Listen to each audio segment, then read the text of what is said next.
Bom dia a todos, bom dia a todas, bom dia para você que nos assiste pela Pop TV em Sobradinho e Porto Alegre e nos escuta pela Cultural FM em Santa Catarina e no Rio Grande do Sul. Sejam todos muito bem-vindos e bem-vindas a mais um ICL Mercado Investimentos.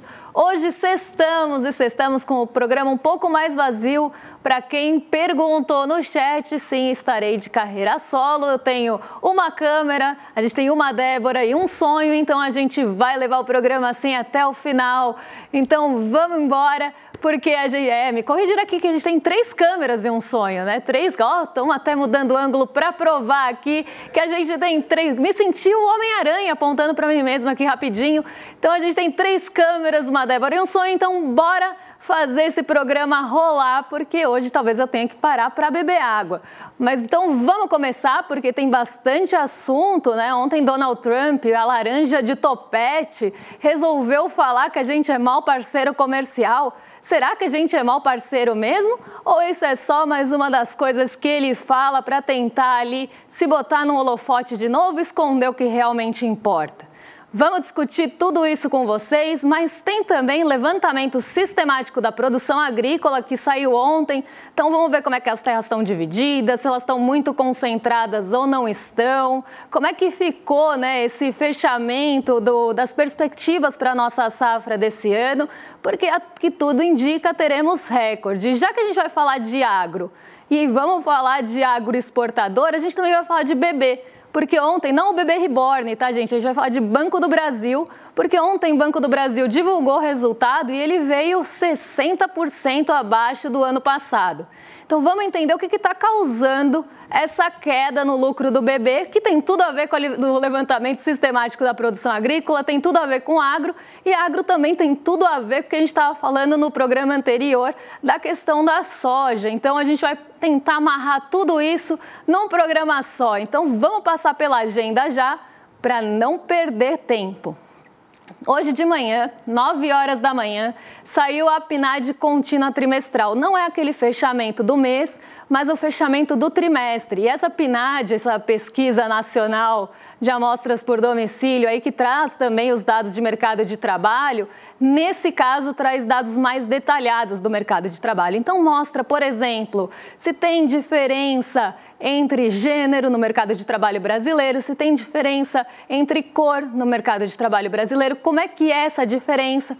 E aí a gente consegue ver com um pouco mais de profundidade, não só se o desemprego caiu ou subiu, se a renda caiu ou subiu, mas se a renda caiu ou subiu nesses diferentes recortes da economia brasileira. Então isso é muito importante da gente analisar. Não vou trazer hoje, porque não iria dar tempo, é uma pesquisa um pouco mais extensa, mas segunda-feira eu trago para vocês e a gente vê junto como é que estão essas desigualdades do nosso mercado de trabalho. Lá nos Estados Unidos, 9,6, saiu vendas no varejo de julho e ainda lá, também 9,6, saiu o índice de atividade industrial do Empire State de agosto. Aqui é aquele índice que traz uma perspectiva para o mês de agosto, até porque o mês está na metade e ainda não fechou. Tem produção industrial de julho também lá nos Estados Unidos. Hoje os Estados Unidos estão dominando o comecinho da agenda, mas não para por aí, porque tem mais coisa por lá também. Agorinha, sai o índice de sentimento do consumidor e as expectativas de inflação em 1 e 5 anos de agosto. Não é a medição final ainda, é a medição preliminar, até porque agosto não terminou e essas perspectivas não estão fechadas. Mas é muito interessante a gente olhar como é que mudou o peso, principalmente das expectativas de inflação de 1 e 5 anos. Por quê? Como a gente está com o tarifaço rondando aí o mundão e está rondando também os Estados Unidos, a grande perspectiva que se tem é que vai causar inflação ao consumidor. E aí esse indicador esse ano começou a ganhar cada vez mais peso, porque todo mundo quer saber qual vai ser a inflação para o futuro e como é que estão mudando essas expectativas para a inflação lá, já que o tarifaço pode ter esse potencial de aumentar os preços ao consumidor e é o que deve acontecer mesmo. Mas seguindo aqui, postos de petróleo e plataformas em operação, também dado dos Estados Unidos que sai à tarde. E hoje na Itália é feriado, eu falo que a gente deveria importar todos os feriados e a Bolsa de Milão está fechada por lá. Então a gente tem feriado na Itália, sem movimentos, sem mercado lá. Eu acho que em agosto a gente podia importar todos os feriados. Já teve feriado da montanha no Japão, agora tem feriado lá na Itália. Acho que seria de bom tom a gente importar tudo isso. Mas agora vamos para o que interessa. Vamos falar um pouquinho do movimento da Bolsa ontem e o que levou essa Bolsa a cair, porque já estou dando spoiler aqui para vocês e hoje eu não vou mandar para a redação para o Diego contar para a gente, eu mesma vou contar para vocês como é que foi esse fechamento da Bolsa ontem e o que levou a essa queda. Porque no comecinho do dia, a Bolsa ainda estava ali oscilando entre perdas e ganhos, estava tentando cavar ali uma ida para o terreno positivo, só que ela não conseguiu fôlego. E ela não conseguiu fôlego por um motivo específico que eu vou contar para vocês. A Bolsa caiu ontem, o dólar também subiu aqui no Brasil. Claro que a gente veio de alguns dias um pouco mais positivos, então já tinha contado para vocês, no dia anterior tinha tido realização de ganho, é aquele movimento que depois que sobe o mercado e chega num patamar que não se espera que ele vá furar para cima, né, como a gente fala, furar o teto, as pessoas que estão posicionadas naqueles ativos, investidores, especuladores também, vendem o ativo, realizam o ganho, embolsam o lucro e aí vão buscar outros mercados para tentar ganhar. Então a gente viu esse movimento acontecendo já no fim da semana e ontem a gente viu acontecer de novo. Hoje está indo no mesmo caminho, só que com um pouco menos de intensidade.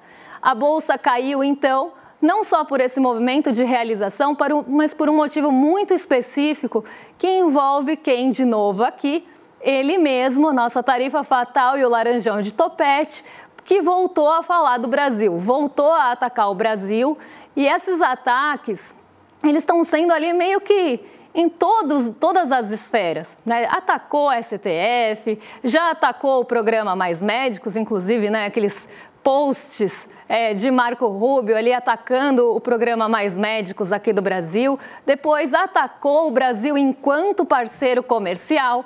Então a gente vê uma série de ataques ao Brasil, quase que ali, né, parecem que aleatórios, pegando vários atores diferentes. Então, hora bate no Xandão, hora bate no governo, hora bate na nossa política comercial. E tudo isso, na verdade, é para justificar o injustificável. Porque não existe algo que justifique uma tarifa de 50% colocada aqui no Brasil. Então, essa sobretaxa que leva a 50% dos produtos exportados do Brasil para os Estados Unidos não é justificável pelo déficit comercial. Até porque, ou pelo superávit, né, dependendo do lado que a gente está olhando, a gente não tem um superávit com os Estados Unidos. Há 15 anos, a gente importa mais do que exporta. Então, não é um saldo positivo para o Brasil. Mesmo assim, a gente tem essa tarifa de 50%, só que ela é muito questionada, inclusive nos Estados Unidos, porque não existe nada que justifique e embase essa conta.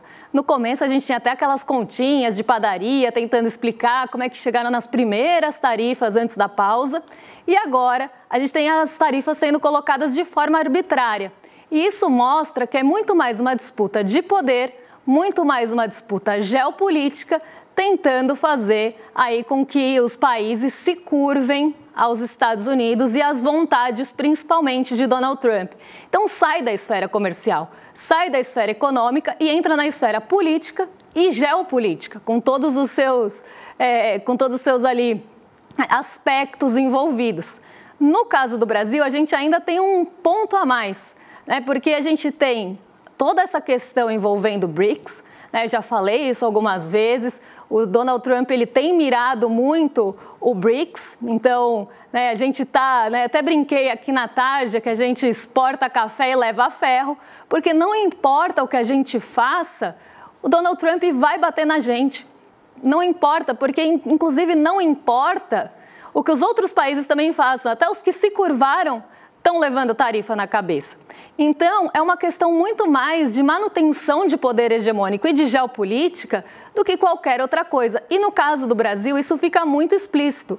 Porque falar, depois de uma relação que é 15 anos deficitária do Brasil com os Estados Unidos, uma relação comercial, não tem como a gente ser mau parceiro. Então, a gente vê que ele está falando nada com nada aqui, mas ele sempre precisa atacar alguém, ele sempre precisa do outro. E isso é uma coisa muito comum lá nos Estados Unidos há muitos anos, né? Eles sempre criam o outro, deixam ali esse outro como alvo, porque eles têm alguém para bater e colocar como inimigo, como vilão. Quem não lembra, né? Isso foi uma política, inclusive, de governo lá no macartismo.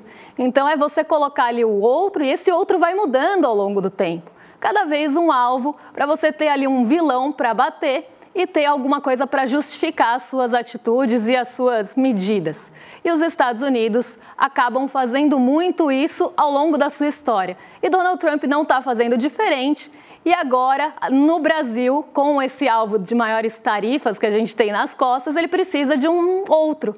Ele precisa de uma justificativa, ele precisa de algo que tenha ali uma desculpa para isso acontecer. Então, a gente tem, por exemplo, os BRICS, que eu estava falando, que fica de pano de fundo, não é o motivo principal. Então, ele vai falar, é mau parceiro, prenderam o Bolsonaro. Então, a gente defende a liberdade, falou de caça às bruxas. Quem são os Estados Unidos para falar de caça às bruxas, gente? Um país que viveu a sua história fazendo caça às bruxas, agora vem cagar a regra sobre caça às bruxas? Faça-me o favor, mas vamos lá. Então, sempre tem, né, essa colocação do outro, porque precisa de alguém para bater, precisa do inimigo e precisa da justificativa. Só que como pano de fundo a gente tem os BRICS, que Donald Trump sempre atacou e fala que não quer que vá para frente, que não vai para frente.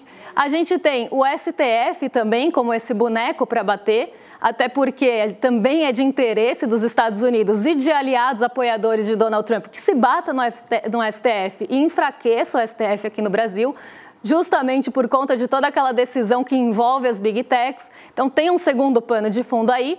E a gente ainda tem que considerar um terceiro pilar, que é o Brasil sendo um líder, um papel importante na América Latina. Se você enfraquece o Brasil, que tem um poder maior, os outros países ficam com medo e talvez se curvem mais fácil aos Estados Unidos, se tiver ali um pilar que já foi enfraquecido e com medo de acontecer a mesma coisa com eles, eles vão tentar se curvar mais facilmente. Então a gente vê que tem outros panos de fundo, tem todo um cenário de fundo mesmo, mas a justificativa principal não é essa. A justificativa principal é que somos maus parceiros, estão caçando as bruxas, ditadura da toga. Você coloca várias justificativas que não fazem nem sentido, mas que são muito fáceis de bater. E aí a gente tem um outro ponto contra a gente, que é uma série de pessoas que, em vez de lutar pelo seu país e pela diplomacia do seu país, estão lá nos Estados Unidos abaixando a cabeça e pedindo para que Donald Trump faça as coisas. Caso de Eduardo Bolsonaro, que ontem voltou a falar de sanções mais duras, sanções mais rígidas em relação às instituições financeiras aqui no Brasil para cumprir a Lei Magnitsky. Então, a gente vê que existe ainda um ponto contra a gente, que é brasileiro defendendo os Estados Unidos, que abre essa porta também para que tudo isso aconteça. Então, acaba facilitando o processo. Já que tem brasileiro pedindo isso, né, coisa que os outros países não têm, você acaba pegando também essas justificativas, essas desculpas para usar, para acabar falando ali que as tarifas são justificáveis e que elas tenham qualquer embasamento, sendo que não tem. Só que a partir do momento que você tem um brasileiro falando isso contra seu próprio país, para o Donald Trump também é muito conveniente usar isso como ele usa todos os outros aspectos. Então é muito importante que a gente tenha todas essas peças nesse xadrez geopolítico para entender esses movimentos que vão acontecendo ao longo do tempo. Por que é que ataca aqui? Por que é que bate desse lado? Por que é que colocou essa pecinha na frente? Por que que, né, o cenário está montado desse jeito? É conveniente que seja dessa forma para você poder atacar sem justificar o motivo real. E a gente sabe qual é, e inclusive acho que a maior parte das pessoas também sabe qual é, porque já apareceu em pesquisa. Então aqui a gente tem, né, esse ponto ontem sendo colocado e isso acabou derrubando nossa bolsa, voltando lá no assunto anterior. Porque essa reunião em Washington acabou trazendo mais incerteza para o Brasil. Essa incerteza acaba também deixando todo mundo receoso para onde vai. Quais são os próximos passos? Será que vai ter uma sanção maior? Será que vai subir o tom? Será que não vai? E fica todo mundo paradinho sem tomar decisão. Sai dinheiro daqui para buscar ganho em outro lugar. E isso faz com que a nossa bolsa caia. Então, foi um dia de novo que nossa bolsa respondeu ao a fala, né, do Donald Trump e essa reunião. E mais uma vez aqui, Eduardo Bolsonaro jogando contra o Brasil, tentando jogar areia no chope, tentando, né, jogar água no chope, na verdade, ou areia em tudo, porque ele está sempre ali favorecendo Donald Trump porque ele quer alguma coisa em troca. Só que Eduardo Bolsonaro esquece de uma coisa: Donald Trump usa as pessoas conforme sua conveniência. A partir do momento que ele não for mais conveniente, eu quero ver o que vai acontecer, se todo esse falatório vai continuar. Então, eu acho que esse é um ponto importante e eu sempre falo que é muito triste ver um brasileiro defendendo outro país em causa própria e acabando com o seu país, e não só com o país, com as empresas do país, com as pessoas que trabalham nas empresas, porque tudo tem implicação. E parece que ele não está nem aí, ele vai passar por cima porque ele quer alguma coisa a seu favor e a favor da sua família, que o lema fica muito evidente aí, né?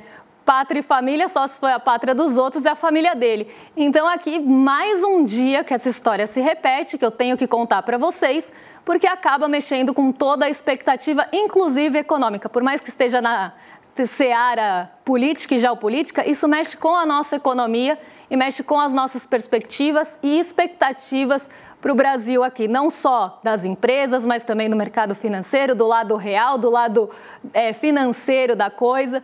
Então essas falas, elas têm muitas implicações e eu preciso explicar aqui todo dia, quando tem um novo episódio, quais são elas e o que está por trás, que eu acho que é o mais importante da gente pensar.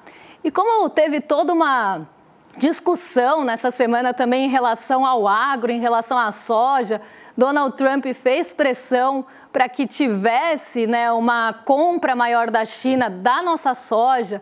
Eu vou aproveitar esse momento para a gente falar do levantamento sistemático da produção agrícola, que é um dado que sai todo mês no IBGE, é um dado que mostra nossos números de safra, como é que estão os números de cada produto e como é que estão as áreas plantadas. Porque isso que eu acho que é o mais importante, a gente olhar para as áreas plantadas também, para mostrar a desigualdade que existe dentro do agro brasileiro, que normalmente também tende a apoiar esse tipo de medida e agora está levando de volta, né? Então, apoia Donald Trump, festeja a MAGA, esse tipo de coisa, e agora levou uma ali do Donald Trump pedindo para a China comprar mais soja dos Estados Unidos, e isso afeta os exportadores aqui do Brasil, que em outros carnavais aí já deram uma apoiada em tudo isso.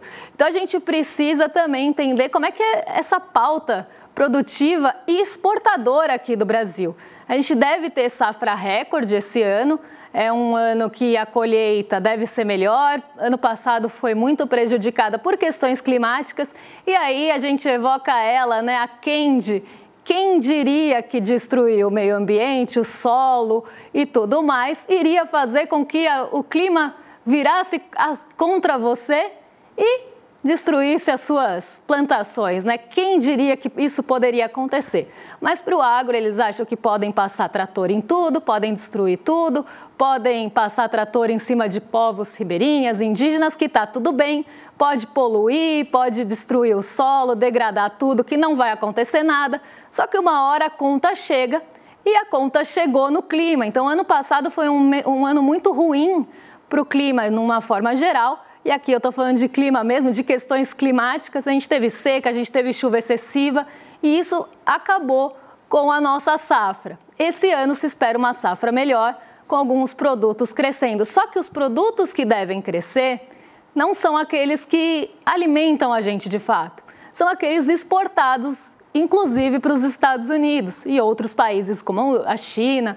Enfim, a gente trouxe aqui um quadro para vocês, para a gente entender como é que deve crescer essa safra no ano. Então, vamos colocar aqui para o pessoal de casa. A gente tem a tabelinha? Então, vamos de tabelinha primeiro, porque aqui mostra, né, a safra de 2025 e como ela deve variar em relação ao ano passado.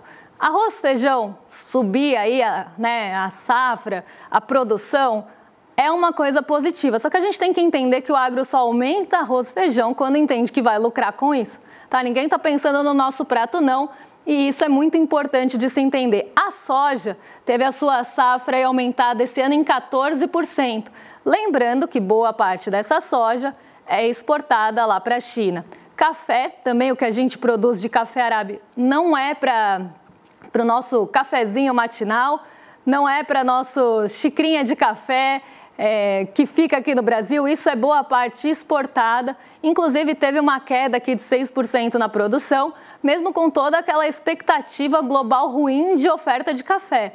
Então, aqui a gente vê uma queda na produção, até porque o clima está bem ruim para o café. Agora começa a melhorar, mas a gente teve momentos muito ruins de clima para café, que as plantinhas não estavam nem conseguindo se desenvolver. E nesses momentos, elas às vezes preferem não produzir o fruto para continuarem vivas. A gente tem essa questão do café e aí a gente diminui a nossa produção também em função de problemas climáticos. Cana-de-açúcar também teve uma queda aqui de 1,6% esse ano e o milho está com aumento aí nas duas safras, né? Na primeira e na segunda safra, de 14% e de 21%. Mas agora eu vou passar para o próximo gráfico, que eu acho que ele é um pouco mais ilustrativo e tangível para a gente, de como essas culturas, como esses produtos estão distribuídos nas terras. Como é que as nossas terras, na verdade, estão ocupadas? O que a gente planta e quanto a gente planta? Porque quando a gente olha as nossas terras plantadas aqui, 23% vai para o milho, que não é para a gente comer na festa junina. 2% vai para o trigo, que também é muito voltado para a exportação. Quem lembra, quando começou o conflito da guerra, o conflito entre a Ucrânia e a Rússia, né, a gente teve um aumento na produção de trigo. Não era à toa que a gente estava aumentando o trigo aqui. Esse aumento era justamente para tentar exportar para países que iam comprar daquela região, e que como lá ia estar com a safra prejudicada, a gente poderia suprir essa safra. Nada é à toa, a gente sempre tem que pensar que quando a gente fala de área plantada, quando a gente fala de safra aqui no Brasil, a gente está falando de commodity. Então é para a coisa que mais vai dar lucro, não é para alimentar ninguém. E aqui a gente vê um exemplo disso. Agora o trigo fica aí com 2% das áreas plantadas e a soja, que a gente veio falando todos esses dias, tem uma área plantada de quase 50% das terras. Então, só a soja ocupa sozinha quase metade das terras plantadas aqui no Brasil. Isso diz muito sobre o nosso agronegócio, diz muito sobre a nossa pauta produtiva, que é voltada para a exportação. Olha o tamanhinho ali do arroz e do feijão, que juntos não dão 5% e poderiam alimentar alguém.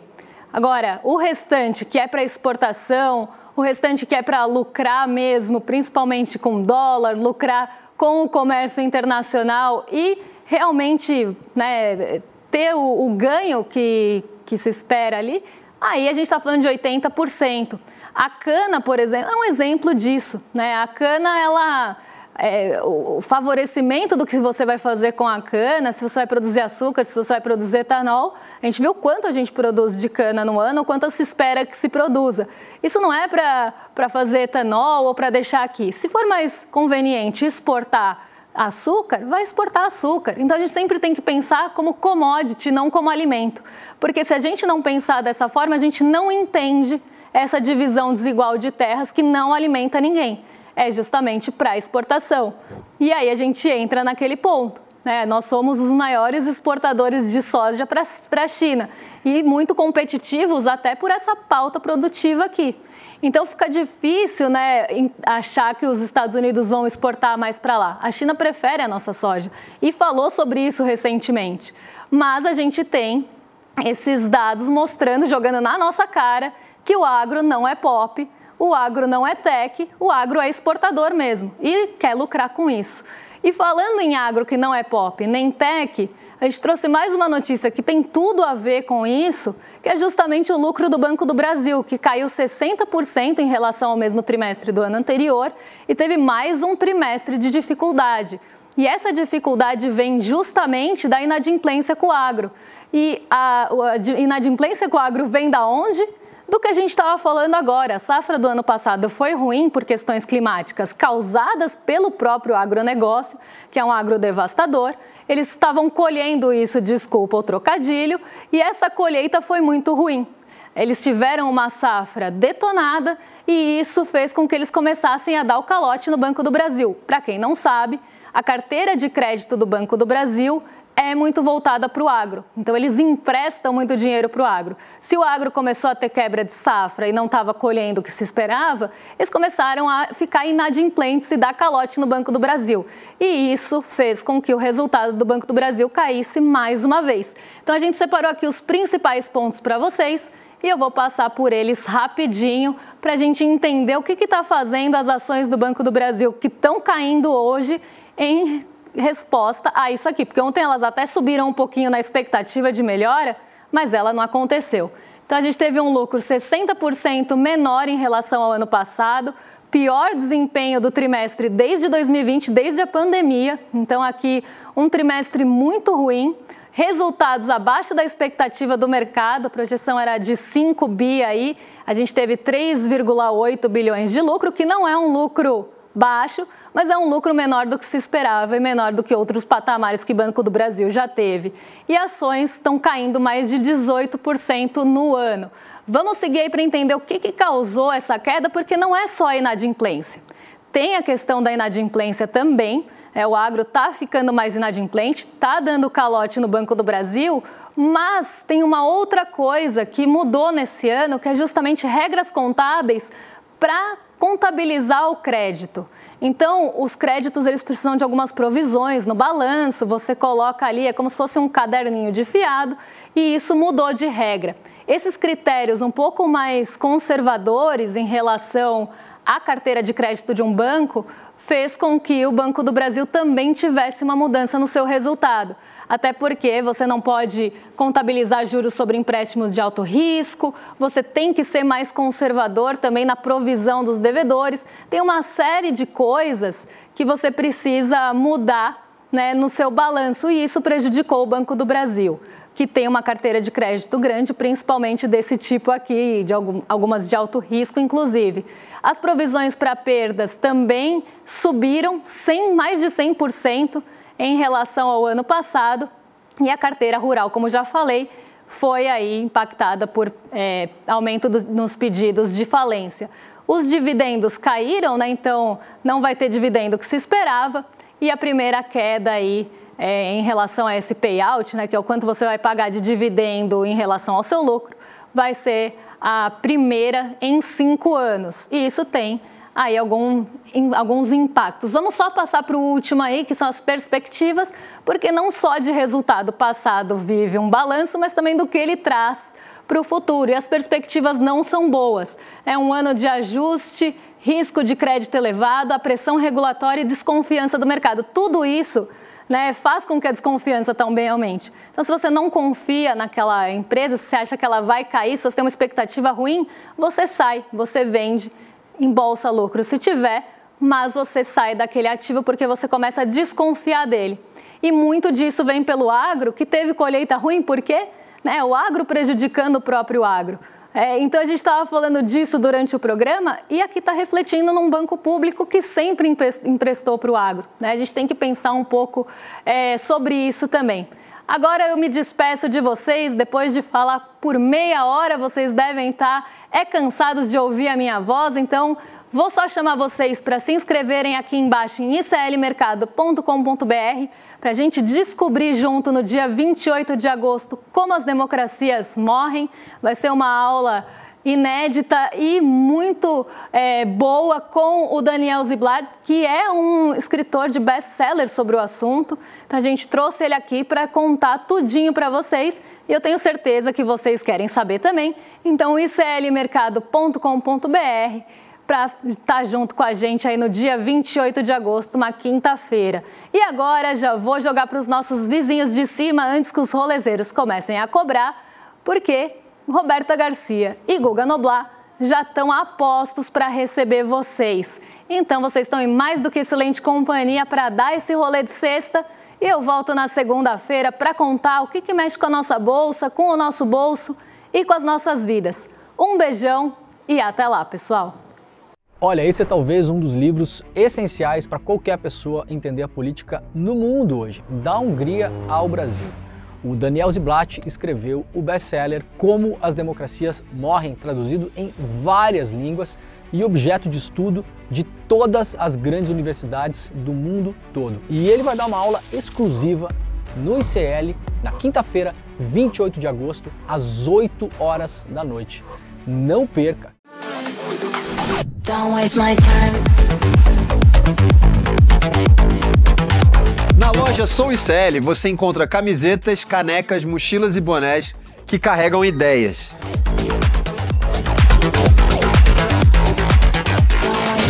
Produtos com propósito para quem acredita em justiça, consciência e transformação. Vista, use, leve a luta com você. Acesse souicl.com.br e escolha o que representa você. ICL, souicl.com.br, tá tudo lá.